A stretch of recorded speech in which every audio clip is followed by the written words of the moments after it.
16 दिसंबर 2012 वो तारीख थी जब निर्भया कांड ने पूरे देश को झकझोर कर रख दिया था। 3 साल बाद आज भी महिला सुरक्षा से जुड़े मुद्दे और सवाल हमारे सामने मुंह बाए खड़े हैं। तो वहीं दूसरी ओर निर्भया कांड में लिप्त एक नाबालिग दोषी, उसकी रिहाई की बात भी हो रही है। तो वहीं उसकी रिहाई के खिलाफ केंद्र सरकार ने आवाज उठाई है, क्योंकि जिस तरीके का संगीन अपराध इस नाबालिग दोषी ने किया था उसके लिए उसे सिर्फ 3 साल सुधार गृह की सजा मिली है, जिसे लेकर आक्रोश है।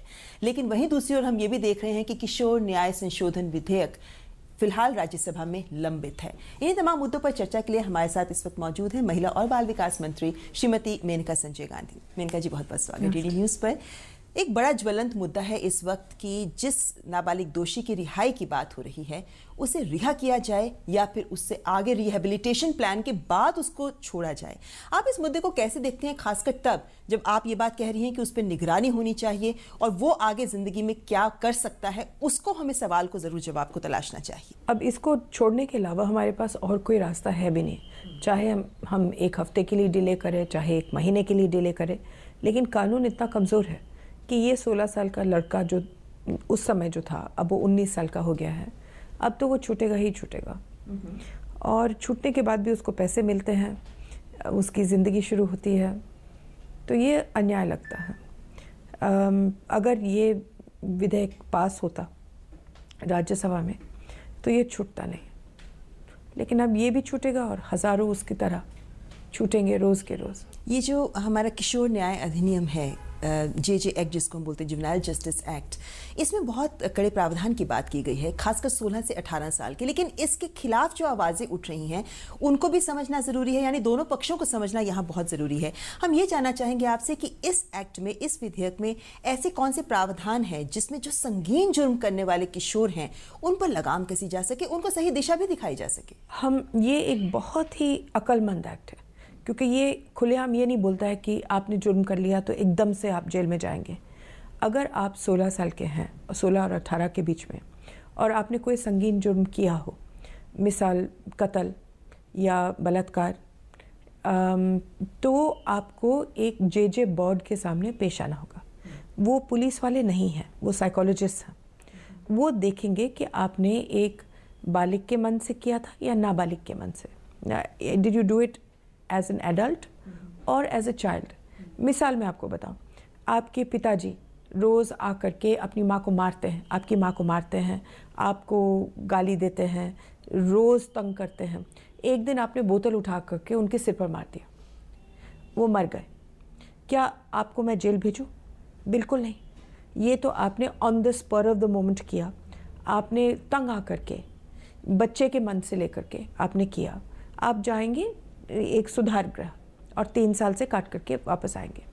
लेकिन अगर आपने जिस अभी जो हुआ है पूर्णिया में, 3 साल आपने 7 साल की लड़की को 3 लड़कों ने ड्रग्स दे करके बिस्किट में उसको खेत में ले जा करके 3 दिन के लिए उसका बलात्कार करते रहे, तो क्या इन बच्चों को मैं समझूं कि ये बच्चे हैं? ये तो राक्षस हैं और इनको जाना चाहिए जेल। तो उनको तय किया जाएगा, लेकिन मैं नहीं तय करने वाली हूँ, ना अदालत तय करती है। पहले तो JJ बोर्ड आपको देखेगा, आपके हर पक्ष सुनेगा और फिर सोचेगा कि आपने किस तरीके से ये जुर्म किया और क्यों किया। और अगर लगता है कि आपने बच्चे के मन से किया तो आप सुधार गृह जाएंगे, और अगर लगता है कि आपने सोच समझ करके कत्ल किया, सोच समझ करके कोई संगीन जुर्म किया, तो आप जाएंगे अदालत में। अदालत में आपको वकील मिलेगा, आपको सबूतों का मौका मिलेगा, सब कुछ मिलेगा। अगर उस समय के बाद भी अगर आप दोषी पाए गए तो आप पूरे जेल में नहीं जाएंगे, आप बच्चों के जेल में जाएंगे, जिसको बोलते हैं बॉस्टल। अब एक दफ़ा आप वहाँ चले गए तो जब आप 21 साल के हैं, यानी कि आपने 5 साल काट लिए, तो हम आपको फिर से देखेंगे। और अगर फिर से ये हमें दिखा कि आपने पश्चाताप कर लिया है या आप ठीक हैं समाज में जाने के लिए, तो हम आपको छोड़ देंगे। लेकिन अगर उस समय भी ऐसे लगा कि आप ना सुधरे हैं, ना आपको छोड़ना चाहिए, तो फिर आप अपना पूरा जो अदालत ने कहा है 7 साल, 10 साल, 20 साल उम्र कैद जो भी हो, फिर आप वो पूरा करेंगे। तो यानी कि इनको 2 मौके और मिलते हैं। तो ये बहुत ही मैच्योर और नुआंस्ड एक्ट है। लेकिन आपको लगता है कि जिस तरीके का सामाजिक परिवेश बदल रहा है, नेशनल क्राइम रिकॉर्ड ब्यूरो के आंकड़े दिखाते हैं कि जैसे जैसे साल आगे बढ़ रहा है, वक्त बदल रहा है, वैसे वैसे जो किशोर हैं उनके द्वारा जो अपराध किए जा रहे हैं उनके आंकड़ा बहुत बढ़ रहा है और बलात्कार के मामले बहुत ज्यादा तादाद में सामने ये आ रहे हैं। अभी जो जुर्म है जो 16 से 18 साल के बच्चों ने किया है, सबसे ज़्यादा है बच्चों की कैटेगरी में। 78% यही लोग करते हैं यहाँ से, और उसमें बलात्कार तो बहुत बढ़ गए हैं, मर्डर भी बहुत बढ़ गए हैं। तो अब क्या होता है कि इस वक्त क्योंकि वो सारे के सारे बच्चे जो संगीन जुर्म सोच समझ करके करने वाले हैं, उनको सब कानून मालूम है। बिल्कुल। जो आपके टेररिस्ट हैं कश्मीर के और अन्य जगहों के, उनको सब कानून सिखाया जाता है। और एक तो गैंग आपको इस्तेमाल करेगा ताकि उनको मालूम है कि 3 साल की सुधार गृह तो कोई सज़ा तो होती नहीं, या तो आप अगर खुद करेंगे तो आप करने के बाद पुलिस वालों का कहना है कि आप पुलिस स्टेशन में खुद जाते हैं और कह देते कि जी मैंने कत्ल कर लिया है, अब आप मुझे जेजे में कर दें। तो ये तो नहीं चल सकता है अभी। यानी आपराधिक प्रवृत्ति भी बदल रही है, तरीके बदल रहे हैं। वैसे खबर ये भी आ रही थी कि ये जो निर्भया कांड का नाबालिग दोषी है, इसको भी रेडिकलाइज करने की कोशिश की जा रही है। मैं पूछ रही हूँ, अगर रेडिकलाइज हुआ, मान लो किससे रेडिकलाइज हुआ? कश्मीर के टेररिस्ट, और कश्मीर के 16 साल के टेररिस्ट जिन्होंने बम फोड़े थे, वो भी सुधार गृह में थे। अब कौन से देश में टेररिस्टों को आप सुधार गृह में डालेंगे ताकि वो ठीक हो जाए? वहाँ भी उसने अगर इसको बिगाड़ा है तो मैं पूछती हूँ, इसको बाद में देखेंगे। पहले तो मैं पूछती हूँ कि वो टेररिस्ट थे क्यों, और उनकी तरह कितने कितने ऐसे लोग होंगे जो सटे हुए बदमाश हैं और सुधार गृहों में भरे हुए हैं, और अच्छे अच्छे बच्चों को वो ख़त्म करते जा रहे हैं उनकी ज़िंदगी। तो अब आप पूछेंगे कि मगर लोग इसके खिलाफ हैं। देश में इसके खिलाफ आम जनता नहीं है। रोज़ के रोज़ हमें हज़ारों चिट्ठियाँ और ईमेल मिलते हैं कि अरे ये जो आप कानून बना रहे हैं ये भी काफ़ी नहीं है, उसको फांसी की सज़ा दो, ये दे दो, वो दे दो, आप क्यों उसको फिर मौका दोगे, आप सीधे उसको एडल्ट जेल में भेजो। लेकिन नहीं, हम लोगों ने मध्य रास्ता चुना है। लेकिन कौन लोग हैं जो इसको चाहते हैं कि बच्चे को बच्चे ही होना चाहिए? वो है कुछ NGOs जिन्होंने धंधा बनाया है या यही चीज़ कह करके, और कुछ मेंबर्स ऑफ पार्लियामेंट राज्यसभा में जो बस लगे हुए हैं कि वो बच्चों से वोट लेंगे। लेकिन आपको क्या लगता है जो राज्यसभा में जिस तरीके से विधेयक लंबित है, क्योंकि ये तो एक पक्ष है इस विधेयक का, बहुत सारे और बहुत महत्वपूर्ण एस्पेक्ट्स हैं, पहलू हैं इस विधेयक से जुड़े हुए जो बच्चों के बेनिफिट के लिए, बच्चों के वेलफेयर के लिए बहुत जरूरी है। अडॉप्शन का, एक है फॉस्टर केयर का, सब कुछ बंधा हुआ है इसमें, लेकिन राज्यसभा इसको पास ही नहीं कर रही है। और मैं कहती हूँ कांग्रेस पार्टी को कि ये ना मेरा बिल है ना आपका बिल है, आपने शुरू किया, मैंने उसको आगे ले लिया, लेकिन ये है देश का बिल। कोई याद नहीं रहेगा कि मेनका गांधी ने पास किया या आपने पास किया या किसी ने पास किया। बस कानून एक दफ़ा कानून बन गया तो सबके फ़ायदे में है। अब जो मेंबर्स ऑफ पार्लियामेंट कह रहे हैं कि नहीं बच्चों को बच्चों होने दो, उनको सज़ा मत दो, मैं उनसे पूछती हूँ कि आप एक तरफ से ये बोल रहे हो, दूसरी तरफ से आप मुझे लिखित में 1,80,000 सिग्नेचर खुद लाए कि सेक्सुअल वायलेंस बंद करो बच्चों के खिलाफ। ये जो क्रिमिनल्स हैं 16 और 18 साल के बीच में, ये जो क्राइम करते हैं, अगर बलात्कार भी हो तो ना आपके खिलाफ करते ना मेरे खिलाफ करते, वो करते हैं बच्चों के ही खिलाफ। एक 16 साल का बच्चा पकड़ता है 6 साल की लड़की को, और ये बहुत डिस्टर्बिंग ट्रेंड है क्योंकि ज्यादातर ये किशोर छोटे बच्चों के साथ ही क्राइम करते हैं और उसी को रोकना जरूरी है। यहाँ तक कि हमारे पास 6 महीने के बच्चे हैं जिनका बलात्कार हुआ, 7 साल, 2 साल, 3 साल। अब मैं उनकी रक्षा करूंगी या इनकी? अच्छा, मैं नहीं कह रही हूँ कि मैं इनकी रक्षा नहीं करूंगी। 16 और 18 इनके साथ कोई गैर कानूनी चीज़ तो होनी है, लेकिन एक डर होना चाहिए कि अगर हम कुछ करें तो हम शायद जेल जा भी सकते हैं। इस वक्त तो वो डर भी नहीं है, इसीलिए तो वो जो सेगमेंट है वो इतना बढ़ते जा रहा है, इतना बढ़ते जा रहा है। तो ये डर पैदा करना बहुत ज़रूरी है और इसीलिए एक सख्त कानून होना भी बहुत ज़रूरी है। लेकिन इसके साथ अगर हम ये भी बात करते हैं, जैसे आपने ये बात बहुत जोर शोर से उठाई है कि अगर ये लोग सुधारगृह से बाहर जाते हैं तो इनकी निगरानी, इनकी मॉनिटरिंग का एक सिस्टम होना चाहिए। वो भी सिस्टम हमारे पास नहीं है, उसके लिए भी तंत्र में खामियां हैं। नहीं, वो, और मैं कहती हूँ सुधार गृह से ही नहीं, अगर कोई सेक्सुअल क्राइम के लिए चाहे सुधार गृह में गया हो और चाहे जेल में गया हो, जब वो छूटे, चाहे वो 12 साल का लड़का क्यों ना हो, अगर जब वो छूटे तो उनके ऊपर ज़िंदगी भर उनको पुलिस में रिपोर्ट करना पड़े कि हम किधर हैं, हम किधर काम कर रहे हैं, ताकि अगर ऐसे कोई घटना हो गई उस जगह में तो हमें पता तो चले कि पहले वाला लड़का वहाँ है। लेकिन आपने मुद्दा उठाया, इसको लेकर सरकार क्या कुछ आगे इस दिशा में क्या सोच रही है, क्या कदम सोच रही है जो हमारे होम मिनिस्टर हैं और लॉ मिनिस्टर, वो सोच रहे हैं इसके बारे में, क्योंकि मैं कानून नहीं बना सकती, बनाना तो उन्हीं को ही है। तो 2 चीज़ें मैंने मांगी हैं। एक तो एक रूल बना ले, जो पार्लियामेंट जाने की ज़रूरत नहीं है, आप एक रूल बनाने की इनके ऊपर निगरानी, इनको कहना ही पड़ेगा कि कहाँ है। दूसरा, एक सेंट्रल क्राइम रजिस्टर बनना चाहिए। अब आपने जुर्म कर लिया तमिलनाडु में, आपने सज़ा भुगत ली, अब उसके बाद आप दिल्ली आए, हमको पता भी नहीं चलता है कि ये इसने किया। आखिर टैक्सी वाले कितनी दफ़ा पकड़े गए हैं कि उन्होंने कहीं और उन्होंने जुल्म किए। वो ओला वाला जो अभी पकड़ा गया था, उसने जुल्म किया था हरियाणा में, लेकिन हमें पता भी नहीं चला, उसको फिर से नौकरी मिल गई, और वो खुद ब खुद तो बताएगा नहीं। इसलिए एक सेंट्रल रजिस्टर होना चाहिए। हर देश में 2 या 3 चीज़ें हैं जिनको हमें सीखना चाहिए। एक तो हम जो कह रहे हैं 16 साल के, आपको मालूम है कि इंग्लैंड में 12 साल करते हैं। जो यहाँ इतना शोर मचाए हुए है कि 16 साल में बच्चा है, बच्चे की जीवन जीने दो। जो हम कहते हैं हाँ, अगर जुल्म ना करे तो खुशी खुशी से बच्चा रहे, लेकिन दूसरे देशों में 12 तक, 9 यूनाइटेड स्टेट्स में 9 तक, फ्रांस में 12, कहीं में 14, हम ही हैं जो 16 तक उतर आए, और वो भी अभी भी नहीं, अभी तो हम 18 पर ही टिके हैं।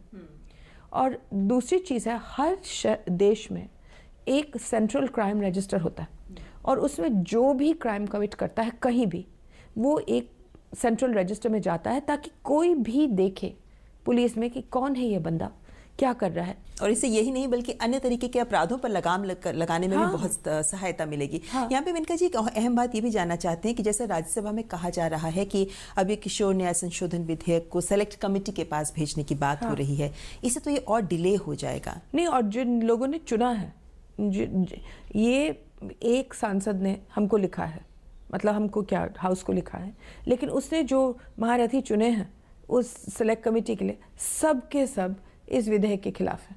तो यानी कि इसका रास्ता आगे खुलता नजर नहीं आ रहा, ऐसी एक सोच है सामने। लेकिन वहीं दूसरी ओर हम ये भी तो देखते हैं कि हमारे जो रास्ता दिखाने वाले लोग हैं या जो राजनेता हैं, बहुत बार हमने देखा है वो भी इस तरीके के बयानबाजी करते हैं। जैसे हमने मुलायम सिंह यादव को देखा उत्तर प्रदेश में कि रेप को लेकर इस तरीके के गैर जिम्मेदाराना बयान जो सामने आते हैं, कहीं ना कहीं एक मानसिकता पर चोट जरूर करते हैं, एक आम महिला की, एक देश की महिला की। ये जो नजरिया बदलने की बात हम बड़े व्यापक स्तर पर कहते हैं, कहाँ तक इस दिशा में भी सरकार गंभीरता से सोच रही है? क्योंकि सिविल सोसाइटी को साथ लेकर, टीचर्स को साथ लेकर चलना जरूरी है। नहीं, औरतें खुद ब खुद अब लड़ने लग गई हैं। इतने सालों से हम लोगों ने बर्दाश्त किया, कोई कुछ भी बोले, अरे बलात्कार जो है हमेशा औरत की गलती है, उसको ऐसे कपड़े नहीं पहनना चाहिए, उसको ऐसे मेकअप नहीं पहनना चाहिए, उसको रात में 8 बजे घर से बाहर नहीं होना चाहिए, वो स्कूल जाती क्यों है। इस किस्म के बकवास हम लोग सुनते आ रहे हैं। लेकिन अब जब से सोशल मीडिया एक्टिव हुआ है, तब से हम लोगों का जो पावर है वो हम लोग अब बर्दाश्त नहीं करते। एक बंदा, मुलायम सिंह जी कुछ बोले, 1 लाख लोग हैं जो उसी वक्त कह देंगे बकवास कर रहा है। और ऐसे ही होना चाहिए। हम लोग अपने हक खुद ब खुद ले लेंगे, मानसिकता हम ही बदलेंगे। तो यानी महिलाओं को आगे बढ़कर अपने बारे में, अपने हक के लिए आवाज़ उठानी होगी हमेशा हमेशा। और कोई चीज़ मुफ्त में मिलती नहीं है औरत को। आप खुद ब खुद छीनो ही मत, लेकिन आवाज़ तो उठाओ। जिंदगी को हम ही बदलेंगे। वैसे देखें तो महिलाओं को आवाज़ दिलाने के लिए, उनकी आवाज़ को आगे लाने के लिए ये मंत्रालय बहुत सारे काम कर रहा है। ये ज़रूर जानना चाहेंगे आपसे कि जो आप कदम उठा रहे हैं वो ज़मीन पर कितने सफल हो रहे हैं। उदाहरण के तौर पर जो 1 स्टॉप क्राइसिस सेंटर्स आपने शुरू किए हैं, कहाँ तक वो सफल हो पा रहे हैं? क्योंकि आमतौर पर देखा जाता है कि सेंटर शुरू हो जाते हैं, लेकिन जब ज़मीन पर काम करने की बारी आती है तब वो उतने सफल नहीं हो पाते। देखिए, हमने अभी तक खाली 10 सेंटर खोले, और 10 इसलिए क्योंकि जो बाकी प्रदेश थे, हम कुछ 36 खोले थे। अब कुछ प्रदेश हैं जिन्होंने लिखा कि हमको नहीं चाहिए। अब मैं क्या करूं? दिल्ली ने कहा हमको नहीं चाहिए। अब दिल्ली में रोज़ बलात्कार होता है, रोज़ औरत के साथ मुसीबत होती है, लेकिन उनको नहीं चाहिए। तो जहाँ जहाँ जिन्होंने कहा था कि हमको चाहिए लेकिन क्या बनाना, कारण क्या दे रहे हैं वो, क्योंकि ये तो एक वो कह जरूरत रहे- है इस वक्त। नहीं, मुझे जो कारण दिया गया था वो ये था कि वो बहुत जल्दी भर जाएंगे। हाँ, लेकिन भरेंगे तो एक और खुल जाएगा, जरूरत है ये। वही तो मैंने कहा कि आप 10 और खोल दो। इसका मतलब है कि कोई चीज़ की ज़रूरत है ना, आप अस्पताल फिर बंद कर दो कह करके कि भरे हुए हैं, एम्स को बंद ही कर दो। तो लेकिन मैं गई थी रायपुर खोलने के लिए और अगले दिन ही, ये दुख की बात है लेकिन सच्चाई है, 200 औरतें पहुंच गई और वहाँ अच्छा चल रहा है, मतलब रोज़ 150-200 औरतें आती हैं, सिस्टम बहुत अच्छा चल रहा है, सब को अटेंड कर रहे हैं, मेडिकल में, लीगल में, और हमको रोज़ के रोज़ उसके रिपोर्ट्स मिलते हैं, रोज़ ट्विटर पर और अन्य चीज़ों पर कि क्या क्या हो रहा है वहाँ। तो जो 10 खुले हैं वो सब, क्या बोलूँ, अच्छा चल रहे हैं। अच्छा तो कह नहीं सकती हूँ, क्योंकि जब भी मैं कोई अस्पताल का उद्घाटन करती हूँ मैं कहती हूँ भगवान करे कि तुम हमेशा खाली रहो। यानी कि हमारा ये कहना सही नहीं है कि ये अच्छा चल रहा है, क्योंकि यहाँ ज्यादा मतलब महिलाएं है आ रही हैं, इसका मतलब है कि समाज में बुराई बढ़ रही है, इन महिलाओं के खिलाफ अपराध बढ़ लेकिन रहे हैं। आज भी हमने मीटिंग बुलाई थी कि किसी भी तरीके से 660 बनने चाहिए, हर एक डिस्ट्रिक्ट में एक कम से कम होना चाहिए।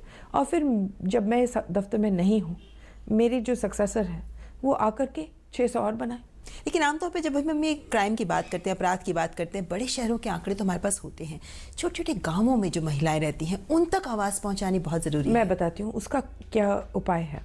हमने ये सोचा है और ये जनवरी से शुरू होगा, हर गांव में हम एक स्पेशल पुलिस ऑफिसर बना रहे हैं।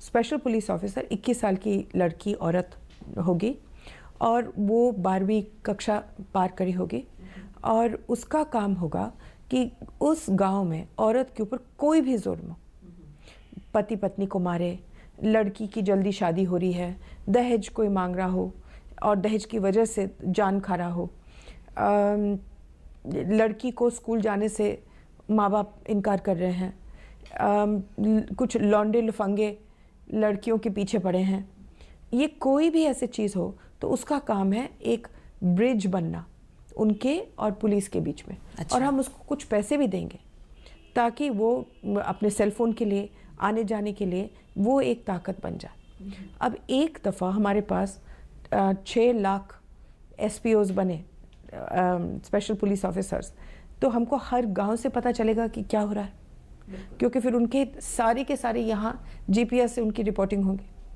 तो एक पता तो सिस्टम, चले, एक तंत्र हाँ। बन जाएगा जिससे कि हम जगह जगह महिलाओं के, और फिर ये भी देखें कि सबसे ख़राब जगह है कहाँ। जैसे हमने देखा है कि कौन सी जगह है जहाँ लड़कियों को मार रहे हैं, और वहाँ उन 100 जगहों को हमने चुना है बेटी बचाओ के लिए। उसी तरीके से हमको पता चलेगा 1 साल के अंदर अंदर। अभी तक तो कोई रिपोर्टिंग नहीं है ना, बहुत सारी जगहों में औरतें जाती भी नहीं पुलिस स्टेशन, क्योंकि वो पुलिस स्टेशन वाले अभी भी बोलते हैं अच्छा तुमको लड़का ने छेड़ा था, तुम्हारी गलती होगी, तुम ही ऐसे ही हो। तो वही बात है कि नजरिया ही बदलना बहुत जरूरी है, लेकिन इसकी भी शुरुआत जैसे हम कहते हैं स्कूल कॉलेज से होनी चाहिए। अब इस हम दिशा स्कूल में भी आप- कॉलेजेस में भी एक काम कर रहे हैं, हर क्लास में एक जेंडर चैंपियन बनेगा, और जैसे इनको मिलता है फर्स्ट ज्योग्राफी में आए या हिस्ट्री में आए, गणित भूगोल में आए और स्पोर्ट्स में आए, उसी तरीके से हर क्लास में 5वीं कक्षा से ऊपर उनको एक प्राइज़ मिलेगा। जिस लड़के ने लड़की की इज़्ज़त की, रक्षा की, उसको जेंडर चैंपियन कह करके उसको प्राइज़ मिलेगा कि उसने क्या किया दूसरे जेंडर के लिए। वैसे देखा जाए तो नालसा जैसी संस्थाएं भी हैं जो बहुत काम कर रही हैं जेंडर सेंसिटाइजेशन को लेकर, कि स्कूल कॉलेज से बच्चों को इसके लेकर। लेकिन एक अहम बात जो इसमें ये भी है कि हमारे पास महिलाओं को लेकर सख्त कानून, खासकर 2012 के बाद अच्छे कानून बने हैं, ठोस कानून है, लेकिन फिर भी इस वक्त सेंटर फॉर सोशल रिसर्च ये कहता है कि 40,000 मामले ऐसे हैं जो लंबित पड़े हैं बलात्कार के कोर्ट्स में।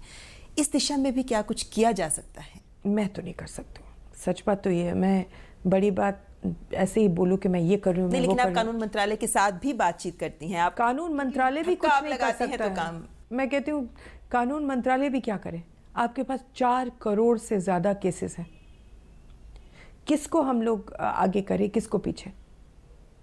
नो, या तो हम व्यवस्थाएं ऐसे बदलें कि आपको अदालत जाने की ज़रूरत ही नहीं है, तो बात बच जाए।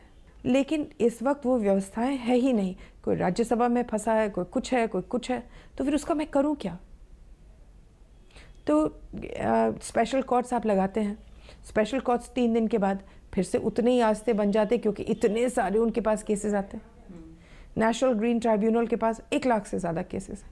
तो आने वाले वक्त में आपको क्या लग रहा है कि महिला और बाल विकास मंत्रालय, जब हम जुवेनाइल जस्टिस एक्ट की बात करते हैं, जो जिसको देरी हो सकती है, संभावनाएं दिख रही हैं सामने, तो उसका विकल्प क्या तलाश रहा है कि किस तरीके से इस दिशा में आगे बढ़ा जा सकता है, किस तरीके से लोगों को इसको लेकर भी सेंसिटाइज किया जा सकता है? जो दूसरी चीज़ें हैं, छोटी चीज़ों को मैं कर रही हूँ जिससे ज़िंदगी बेहतर बन जाए लोगों के लिए। जुवेनाइल जस्टिस होम्स को ठीक करना, आई डोंट नो, अगर ये विधेयक पास ना हो तो हम क्या करेंगे अल्टरनेटिव में, मैंने सोचा ही नहीं। क्योंकि मैं नहीं मानती हूँ कि राज्यसभा इतनी इनसेंसिटिव है कि हमेशा के लिए वो रोकते। लेकिन कोई पॉलिटिकल बच्चों के लिए नहीं, वो इनसेंसिटिव शायद राजनीतिक कारणों की वजह से वो इनसेंसिटिव हर किसी के प्रति हो रहे हैं। ये तो राजनीतिक है नहीं, ये तो लेकिन उनके लिए शायद देश हित से बढ़कर राजनीतिक हित हो गए हैं। मगर उनको हित भी नहीं मिल रहा है।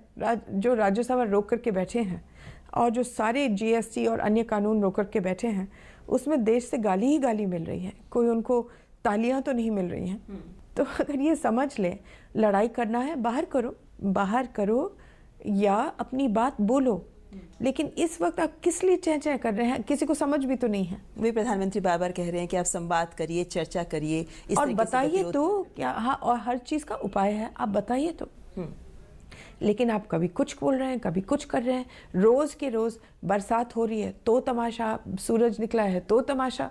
मेनका जी, यहाँ एक अहम बात यह भी है कि इस वक्त एक और बहुत अहम विधेयक लंबित पड़ा है संसद में, वो है बाल श्रम संशोधन विधेयक। उसको लेकर भी बहुत बात हो रही है कि जो उसमें प्रस्ताव दिए गए हैं शायद वो सही नहीं है। जो बच्चों के हक की आवाज़ उठा रहे हैं, खुद कैलाश सत्यार्थी जी ने भी उसके खिलाफ बोला है कि उस पर गौर कीजिए। क्या कहेंगे आप उसको लेकर? मैंने उस पर गौर किया है और जो मैंने अपनी राय देनी थी वो मैंने दे दी है, और बुरा नहीं है। उसमें बहुत सारी चीज़ें जो अच्छी नहीं थी वो आस्ते से निकाली गई हैं, और जो अब जा रहा है वो ठीक है, लेकिन वो निकले तो ना, पारित हो। तो एक और हम बात कर रहे हैं कि महिलाओं की सुरक्षा होनी चाहिए, दूसरी हम बात कर रहे हैं कि जो किशोर हैं उनको नियंत्रित किया जाए किसी तरीके से कानून बना के, तो वही बच्चों के हक की बात उठ रही है। जब हम बच्चों के हक की बात करते हैं तो चाइल्ड ट्रैफिकिंग एक बहुत ही संवेदनशील मुद्दा है कि बच्चों की तस्करी जिस तरीके से की जाती है, महिलाओं की तस्करी जिस तरीके से की जाती है। हम लगातार देख रहे हैं कि प्रधानमंत्री जब भी आसपास के देशों का दौरा कर रहे हैं तो इस मुद्दे को खास तौर पर उठाया जाता है। आपको लगता है कि आने वाले दिनों में इस दिशा में भी एक तंत्र विकसित हो पाएगा कि जो अन्य देशों के साथ तस्करी होती है उस पर भी लगाम कस? देखिए, ऐसे है कि तस्करी तो मैं रोक नहीं सकती हूँ, लेकिन उस पर इतने लगाम लगा सकती हूँ कि वो घट जाए और अंत में जाकर के अपने आप बंद हो जाए। सबसे पहले हमने ये देखना था कि तस्करी होती कैसे है, और सबसे अहम मुद्दा उसमें निकला कि वो तस्करी होती है रेल के ज़रिए। चाहे आप औरतों को उठाएं, चाहे आप बच्चों को उठाएं, आप उठा करके गाड़ी में नहीं ले जाते हैं, प्लेन में तो ले ही नहीं जाते, आप ले जाते हो ट्रेन के ज़रिए। और ट्रेन में एक अजीब सा पहले से रिवाज बना है कि आप टीटी जो है केवल फर्स्ट क्लास कंपार्टमेंट में वो चेक करेंगे टिकट वालों को। भाई फर्स्ट क्लास कंपार्टमेंट में टिकट वाले टिकट लेते हैं, आप सेकंड क्लास और थर्ड क्लास में टीटी रखते ही नहीं। 30,000 टीटी कम है, और तो उसमें जिसने बुरा काम करना है वो वहीं घुस जाता है। 4 लाख से ज़्यादा बच्चे वहाँ या तो भागते हैं घर से या तो लाए जाते हैं घर से, और वो चले आते हैं बड़े बड़े शहरों में।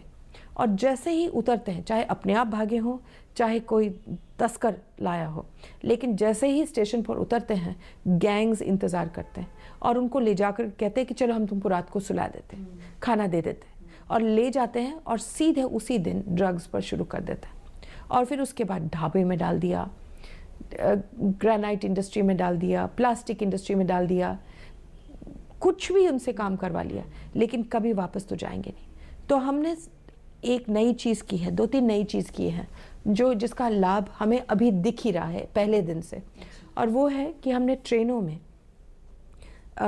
हर बोगी में 4-5 पोस्टर डाल दिए हैं जिसमें लिखा है अगर आप कोई बच्चा देखते हैं जो मायूस हो, जो अकेला हो, या जो ऐसे लोगों के साथ हो जिसमें लगता नहीं है कि ये इनके रिश्तेदार हैं, तो आप ये नंबर रेलवे पुलिस का है, ये नंबर है चाइल्ड लाइन का, उसको फ़ोन करिए। अभी हम लोग कम से कम 700-800 तो उठा सके अभी पहले हफ्ते में। फिर हमने 20 जो सबसे बुरे स्टेशन थे, उन पर हमने एनजीओज़ को बिठा करके हम उनको पैसे देते हैं। कोई भी ऐसे बच्चा उतर जाए उसको आप उठाइए, बूथ पर ले जाइए। यहाँ दिल्ली रेलवे स्टेशन में भी एक बूथ है, वहाँ हर वक्त चाइल्ड लाइन का भी फ़ोन रखा गया है, लेकिन रेलवे पुलिस को भी ट्रेन किया गया है कि इनको ले जाएं और एनजीओज़ के हवाले कर दें। फिर या तो वो बच्चा को वापस भेजें या तो हम उसका कोई और इंतज़ाम करें, लेकिन उसको सुरक्षित रखें। अब एक तो ये है, इसमें मैं सोचती हूँ कि अगर पूरे देश कोऑपरेट करें, क्योंकि ये देश के लिए ना, ये तो पार्टनरशिप है जो ट्रेन में चलने वाले आम अच्छे इंसानों का। तो अगर हम दोनों पार्टनर बन जाए तो ये 4 लाख बच्चे, औरतें को हम लोग बचा सकते हैं सबसे पहले। दूसरा ये है कि और हम अवार्ड्स देंगे, अगर आपने अच्छा किया है हम राष्ट्रपति जी से अवार्ड दिलवाएंगे ऐसे लोगों को जिन्होंने बच्चों को बचाया। दूसरी चीज़ जो हमने शुरू की है वो है खोया पाया। ये प्रधानमंत्री जी की आइडिया थी। इससे पहले क्या था, हमारे पास एक ट्रैक चाइल्ड नाम का प्रोग्राम था साइट पर, मगर ये केवल पुलिस वालों का था। तो एक पुलिस वाला दूसरे पुलिस वाले से बोले कि ये बच्चा खो गया है, ये बच्चा ऐसे करना है। पुलिस वाले अक्सर कंप्यूटर देखते ही नहीं है, ना उनको ट्रेनिंग है देखने के लिए, ना गांव में बिजली है कि वो और ना कंप्यूटर 2 दिन के लिए बिना चोरी किए गए रहेगा। तो हमने क्या किया है, उस ट्रैक चाइल्ड में 10 साल में 2 बच्चे बचाए गए। और हमने एक जो नई चीज़ शुरू की है वो है खोया पाया। खोया पाया में कोई भी इंसान एक खोए हुए बच्चे का तस्वीर लगा सकता है, उसका पूरा डिटेल्स बता सकता है। आप देख सकते हैं, मैं देख सकती हूँ, और अगर हमें लगे कि हमारी गली में ऐसे कोई बच्चा है तो हम उसका चढ़ा सकते हैं कि क्या ये उनमें से है। और उसमें अभी तक तो पहले ही महीने में 250 हमने बचाए और अब तो बहुत आगे बढ़ गया है। अच्छा, और ये एक ऐसे कदम है जिनसे कि हम ये कह सकते हैं कि बच्चों की तस्करी भी रुक सकती है और उसी के ज़रिए आगे कदम से कदम मिलाया जा सकता है। जिस तरीके से आप बता रहे हैं, इसमें बहुत ज़रूरी है कि महिला और बाल विकास मंत्रालय के तहत जो मुद्दे आते हैं, जो अहम विषय आते हैं, उनमें आपको सबका सहयोग चाहिए होता है। कानून मंत्रालय का, गृह मंत्रालय का, रेल मंत्रालय का। और प्रधानमंत्री नरेंद्र मोदी हमेशा कहते हैं कि मेरी पूरी टीम है जो मिलकर काम करती है। कहाँ तक आपको सहयोग मिलता है सभी अन्य मंत्रालयों से इन कदमों को आगे बढ़ाने के लिए? क्योंकि रेल मंत्री अपने तरीके से आपका सहयोग करना चाहते हैं, गृह मंत्री अपने तरीके से आपके लिए आगे आना चाहते हैं। नहीं, सब सहयोग करते हैं। सब सवाल ये है कि अगर आप अक्लमंदी से अपने प्रोग्राम्स को पेश करो और इसमें कोई अहम ना रखो, ये मेरा है, ये तुम्हारा है, ये दीवार है हम दोनों के बीच में, तो अगर आप सबकी मदद मांग लो और देश के लिए सोचो तो आसान हो जाता है। हाँ, ज़रूर है कि देर ज़्यादा लग रही है। देर ज़्यादा लग रही है, और ये देर कई बार बहुत सारे लोगों की ज़िंदगी के लिए बहुत महत्वपूर्ण हो जाती है। जब एक महिला मुश्किल में है, वो चाहती है उसकी आवाज़ सुनी जाए। और जब हम निर्भया के माता पिता की बात सुनते हैं तो भी लगता है कि वाकई शायद उनकी सोच, उनका नज़रिया उनके तरीके से ठीक है, लेकिन कानून को अपना काम करना है। ये उम्मीद ज़रूर करते हैं मेनका जी की राज्यसभा काम करेगी और जो संशोधन विधेयक लंबित पड़ा है, किशोर न्याय संशोधन विधेयक, वो पारित होगा, बाल श्रम विधेयक पारित होगा। देश की महिला और बच्चों के लिए आगे बढ़कर हमारे सांसद आएंगे और काम करेंगे। बहुत बहुत शुक्रिया DD न्यूज़ से बात। धन्यवाद।